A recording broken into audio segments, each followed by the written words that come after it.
Hey, it's Craig. I just wanted to let you know that you can listen to Canadian History X early and ad-free on Amazon Music, included with Prime. Hey everyone, Craig Baird here. Before I begin today's story, I want to take a moment and ask that you check me out on Patreon at www.patreon.com/CanadaEHX. There are several tiers with great benefits, from ad-free content to t-shirts and other cool stuff. And if you're a fan of Canadian History X, make sure you check out my other shows, From John to Justin and Canada, A Yearly Journey. And don't forget, you can also donate directly to the show at www.canadaehx.com. It helps keep this show going. All right, on with the show.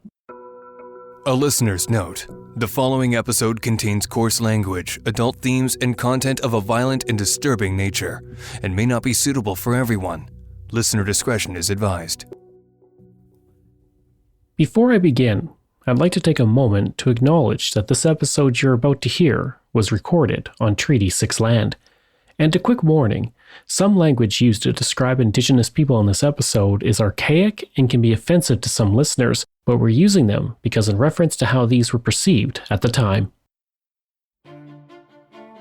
On June 25, 1969, Minister of Indian Affairs Jean Chrétien rose on the House of Commons to present the federal government's white paper, which he'd been working on since 1968 when he set out to amend the Indian Act. After hearing concerns regarding treaty rights, land title, and self-determination, Chrétien and Prime Minister Pierre Trudeau believed the best course of action was to eliminate treaties, the Indian Act, and assimilate all Indigenous peoples fully into the Canadian state. All reserve lands would be converted to private property owned by Indigenous nations, and responsibility for services on the land would be transferred to provincial governments. And the backlash to the white paper from First Nations was immense. One young Indigenous man decided to put pen to paper. He wrote The Unjust Society, which was a stinging rebuttal against the white paper. It became an international bestseller and is credited with galvanizing the response against the white paper, leading to its eventual demise. I'm Craig Baird, this is Canadian History X, and this is the story of that book's author, Harold Cardinal. The beginning of this story starts in 1875 when the Liberal government of Prime Minister Alexander Mackenzie introduced the Indian Act, which consolidated the laws concerning Indigenous peoples, which were originally enacted by the colonies of British North America before Confederation in 1867. The Act gave the federal government exclusive authority to govern quote-unquote Indians and lands reserved for Indians. The Act had two goals. One, to codify rights promised to the Indigenous people by King George III in the Royal Proclamation of 1763, which created a platform for making treaties and somewhat recognized Indigenous sovereignty. And two, to enforce Euro-Canadian standards of civilization on Indigenous peoples. The government hoped the Act would be enforced in such a way that the Indigenous people would feel compelled to renounce their Indigenous status and enfranchise into Canadian civilization. Any Indigenous person who renounced their status was able to vote, pay taxes, and live off reserve. Anyone who kept it had to live on reserve, they lost their voting rights, and they were subjected to oppressive rules, including needing a pass from an Indian agent just to leave the reserve. Indian agents were often white men who held immense power. They could restrict freedoms, rations, rights, and benefits based simply on what they considered to be, quote, good moral character. From 1876 to 1880, any Indigenous person who graduated from university and became a minister, doctor, or lawyer lost their status. For an Indigenous woman, if she married a non-Indigenous man, she lost hers. And that continued into the 1980s. Over the course of the next 90 years, there were various changes to the Act, and I'll now highlight a few of them, and a quick note, the information and material here may trigger unpleasant feelings or thoughts of past abuse. Please contact the 24-hour residential school crisis line at 1-866-925-4419 if you require emotional support. In 1884, the potlatch, an important cultural ceremony for Pacific Coast First Nations, was banned. In 1895, all Indigenous festivals, dances, or ceremonies were banned. This included the powwow and sun dance. In 1894 and 1920, amendments were made to the Act which forced Indigenous children to attend residential schools.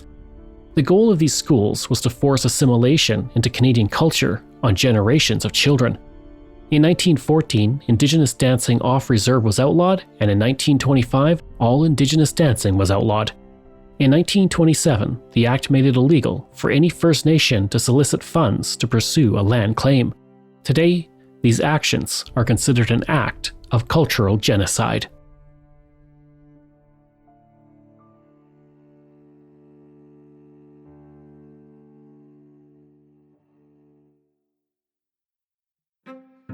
Following the Second World War, Canada began to look at the oppressive measures imposed by the Act, and reforms were put forward in the early 1950s.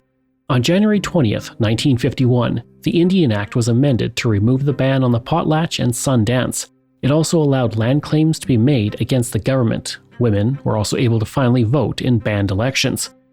But even with this small bit of progress, the Act still prohibited any status Indigenous person from possessing alcohol or being intoxicated. The welfare of Indigenous children was also given to the provincial governments, which led to the 60s scoop when children were removed from their homes and were sent often miles away, further decimating family units. And this was done in favor of offering resources and support for those families. However, some say progress was made. On March 31, 1960, Indigenous peoples were finally given the right to vote in federal elections regardless of their status. And that brings us up to 1968 and the White Paper. Now, a quick note before we move on. The last residential school closed in 1996, and the 60s scoop gave way to the Millennium Scoop, which is used to describe the distressing rate at which Indigenous children are represented in the child welfare system. The man who effectively took down the White Paper was named Harold Cardinal. He was born on January 27, 1945 near High Prairie, Alberta, on the Sucker Creek Reserve to Frank Cardinal, a respected Indigenous leader and former chief. Almost as soon as Harold could walk, he was on a political path. As a young man, he said his goal was a political life, and he accompanied his father to meetings of the Indian Association of Alberta, where he acted as an interpreter and gained first-hand knowledge. While attending St. Francis Xavier High School in Edmonton, he became the president of the Students' Union, and after graduating, he moved miles away from home to attend St. Patrick's College, now Carleton University, in Ottawa. There, he was appointed by the Canadian Union of Students as their Associate Secretary of Indian Affairs in 1966. That same year, he was elected president of the Canadian Indian Youth Council, which had been established in 1964 with the goal of fighting for the interests of Indigenous youth. During his time in university, he began to wear a beaded jacket over dress shirts, something he continued to do throughout his life. And his classmates noted that he always wore moccasins in class, and for his yearbook picture, he dressed in full Indigenous regalia. His pride in his culture helped Harold rise quickly in the political world, unafraid of ruffling feathers by saying what he felt. During a meeting of the Indian Eskimo Association in Calgary in 1967, Harold watched various presentations, mostly by white presenters, and then said, quote, "When we want advice, we will ask for it, but we are tired of free advice when we don't need it. Unless the Indian people can become masters of our house, we shall never be on equal footing with our fellow citizens. We do not want to become brown white men." End quote. In July 1968, Harold was elected the president of the Indian Association of Alberta. The association was founded in 1939 with the purpose of advocating for the rights of Indigenous people in Alberta. Harold was the youngest president in its history and went on to serve an unprecedented 9 terms until 1977. As president, he initiated several programs and put forward policies for the welfare of Indigenous people in the province. He was a natural leader, as seen by the rise in membership to the association. In his first 4 months as president, it rose from 150 people to over 10,000. Harold could not have come to that post president at a more important time because a year later, Jean Chrétien and Pierre Trudeau introduced the White Paper, and he was about to become the face of opposition to it. We hope that this policy statement will help the Indian to become full citizen socially and economically of the Canadian society. And we hope that this statement will permit the Indian to develop their own culture and their own tradition, because it's a very important element in their life. I think that we have to offer to the Indian people of Canada to be partners with us in our society and be in the position to compete with the other member of our society. What is quite evident is the paternalistic approach that we have had over the last 100 years had to be changed, and this statement is designed to establish a framework that will do that job. Angered by what he saw, and feeling like this was another forced assimilation into Canadian culture by the government, Harold let his pen do the talking.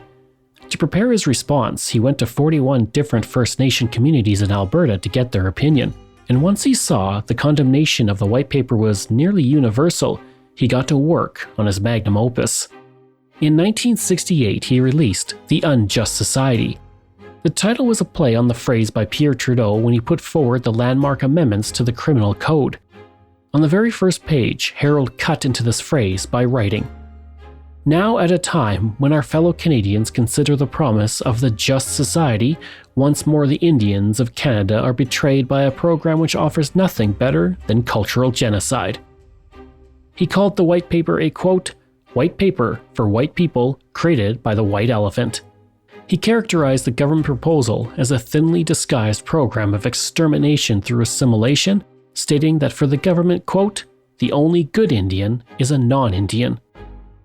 Writing about the white paper's recommendation to abandon the treaties, Harold wrote, "When treaties were signed between Indian First Nations and representatives of the Crown, the Indian First Nations viewed themselves as sovereign nations entering into a formal agreement and relationship with another sovereign nation."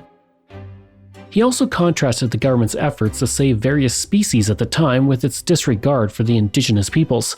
He said, "Sometimes it seems to Indians that Canada shows more interest in preserving its rare whooping cranes than its Indians, and Canada, the Indians note, does not ask its cranes to become Canada geese." This personal response by Harold to the white paper was an instant bestseller across Canada. And in 1969, he spoke to the media, and he didn't mince words.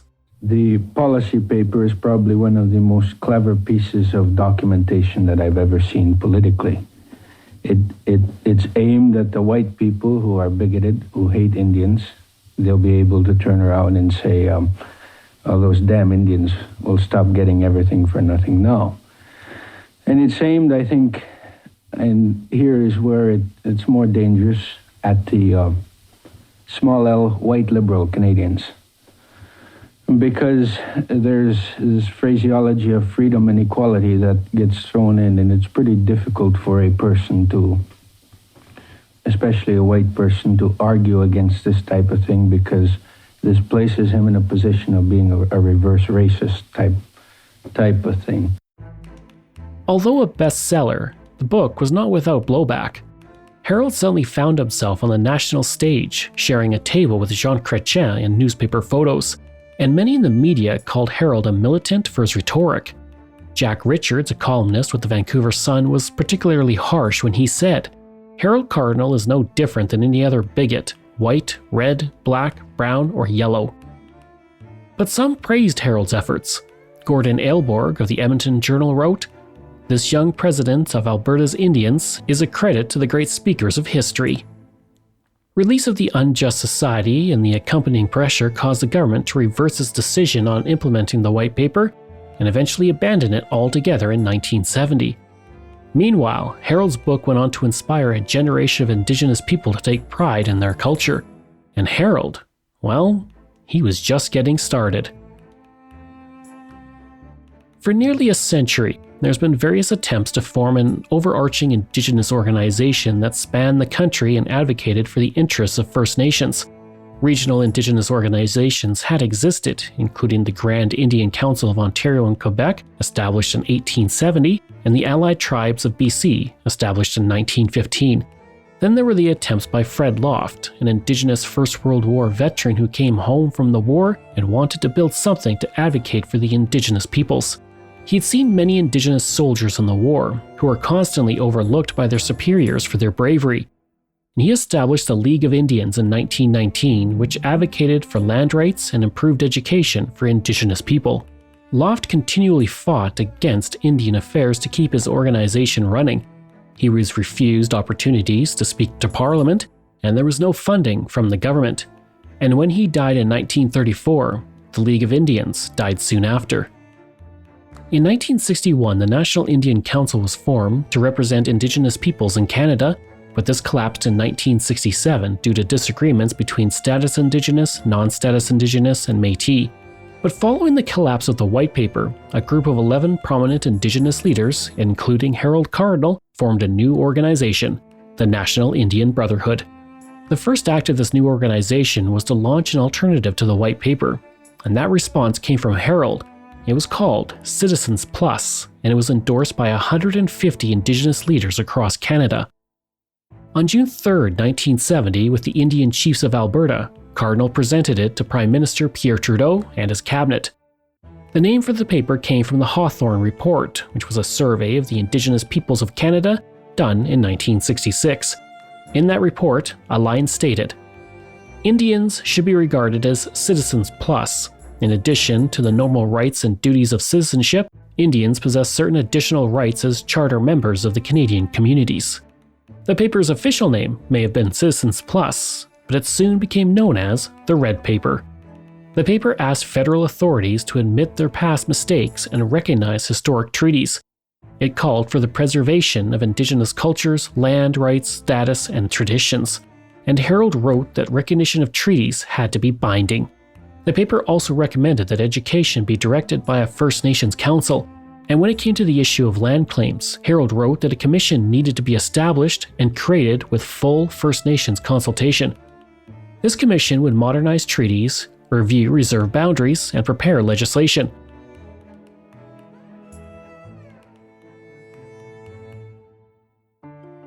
The Red Paper, coupled with the Unjust Society, forced the government to completely walk back its decision to abolish the Indian Act. Prime Minister Pierre Trudeau, while stating there were parts of the Red Paper that irritated him, admitted that some elements of his paper are not fleshed out properly. He said, "We've learned in the process that perhaps we were a bit too theoretical, we were a bit too abstract, we were not, as Mr. Cardinal suggests, perhaps pragmatic enough or understanding enough, and that is fine. We are here to discuss this." Soon, the White Paper was gone, and as for the Red Paper, it paved the way as a model for self-government by First Nations. Beginning in the 1980s, it contributed to incorporating Indigenous rights into legislation, including the Charter of Rights and Freedoms. But we're far from done with the Harold Cardinal story. Years after writing Citizens Plus, Harold remained as the president of the Alberta Association of Indians. In 1977, he wrote his next book titled The Rebirth of Canada's Indians. Unlike The Unjust Society, this book was more hopeful and optimistic, looking at the future and the near decade of change since the White Paper. This book looked at what came next and the importance of First Nations to be responsible for their own destiny. Many commentators on the book stated that it appeared Harold had mellowed in his writing.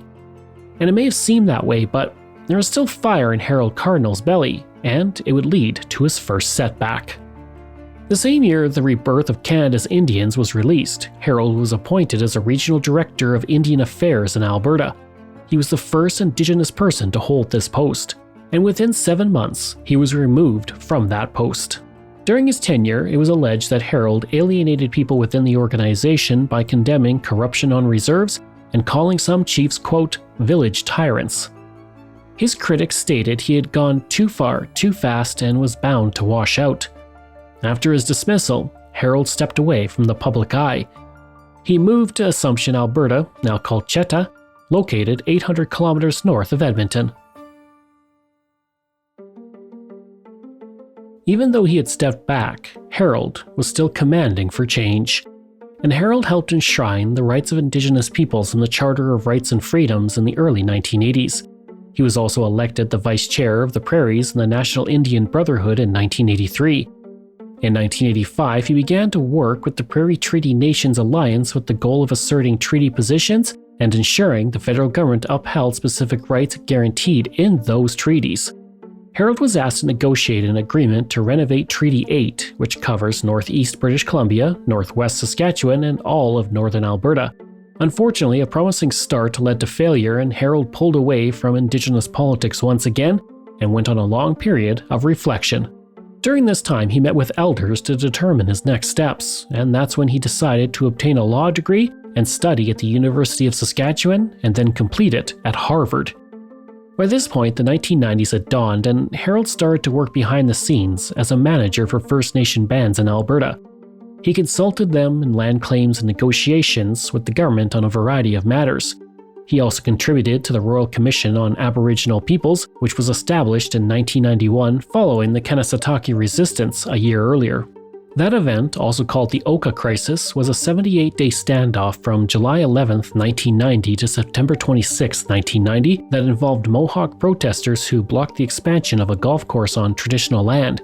The expansion was done without their consultation, and the blockade led to the government calling in the army, eventually bringing an end to the protest.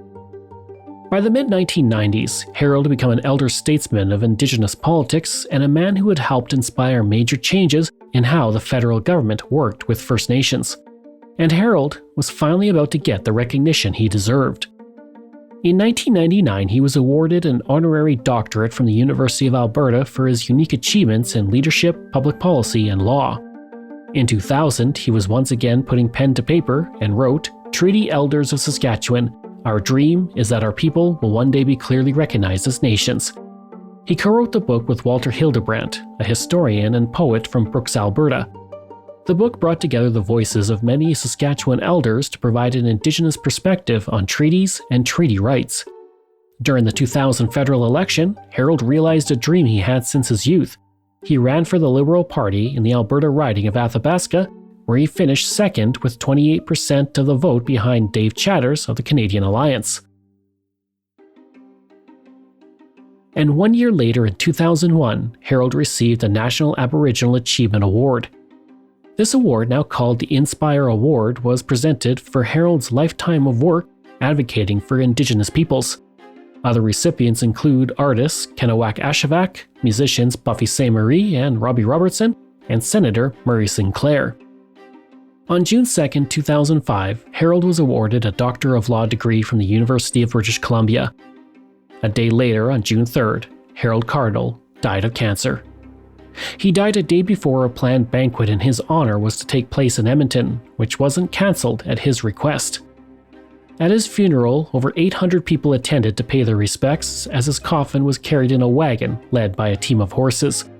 In attendance was Assembly of First Nations Chief Phil LaFontaine. LaFontaine was leader of the organization, which was once called the National Indian Brotherhood, the same one Harold helped create 3 decades earlier. Phil LaFontaine said, "I looked upon him with envy because he was so sure of himself. He became our spokesperson. He made us proud." That is the story of Harold Cardinal, but before we're done, there's one more story to tell, and it involves royalty.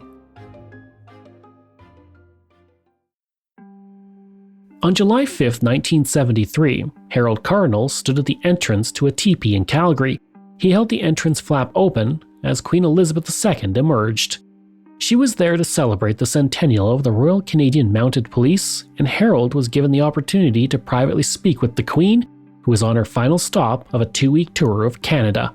He called her the Sovereign Queen, who is our treaty partner, and asked that she uphold the terms of the treaties.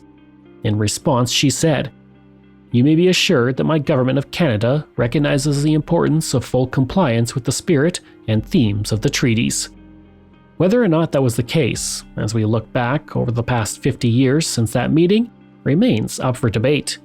What is not up for debate is that Harold Cardinal changed Canadian history, and he can count himself among the most influential Indigenous leaders of the 20th century.